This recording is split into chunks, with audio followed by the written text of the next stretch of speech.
Convoy Street, San Diego, USA.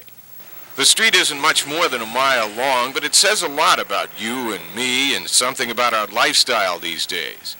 The street speaks for itself, and like the morning newspaper, you can read all about it on Convoy's countless neon signs. Just drive the street sometime and see.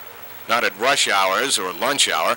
Maybe weekends are best, because the street can be as busy as the space around it is with neon.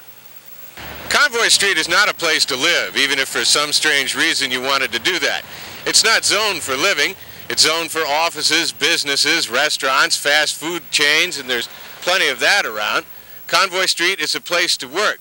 But for those who must work here day in and day out, it's certainly not the best of all places. I think it's very congested and it's a pain to get around. Yeah, between about 11:30 and 1, it's pretty bad. It's really pretty busy. It's hard to get in and out of the places that, you have to stop in. Are you glad to get out of here by 5 o'clock at night?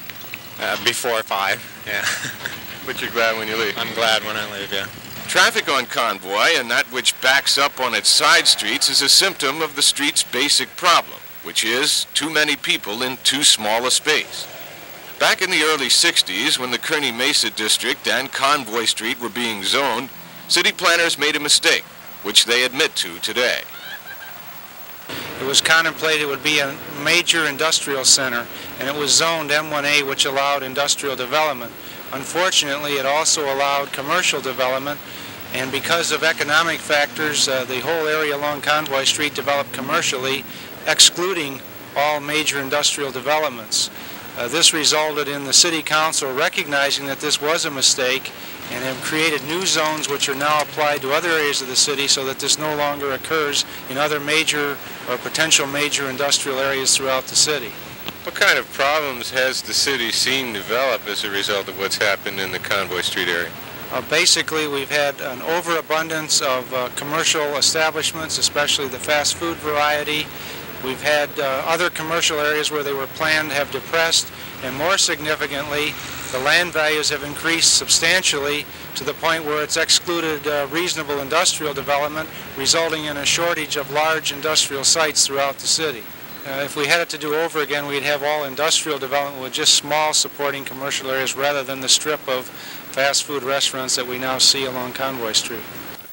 So Convoy Street and the area immediately around it isn't what it was supposed to have been, and the chances of its changing for the better are slim. The city can't go back on its original zoning commitment, the commercial and industrial classification. If anything, overcrowded Convoy Street is likely to get even more crowded. Land still undeveloped is being developed. More offices and commercial establishments will bring more people and cars and congestion. More headaches for those who drive here in the mornings, leave work for lunch, and who struggle to leave Convoy in the evenings. If Convoy were a community, a citizens group could petition the city for more traffic signals. Traffic here, it seems, can't be eliminated, but it could be better controlled. But Convoy isn't a community. It's an 8 to 5, Monday through Friday workplace, which most people like to forget when they don't have to be here. Convoy Street is a mistake. Every city makes them. If nothing else, the city has learned from what has happened here. Doug McAllister, News 8, Convoy Street.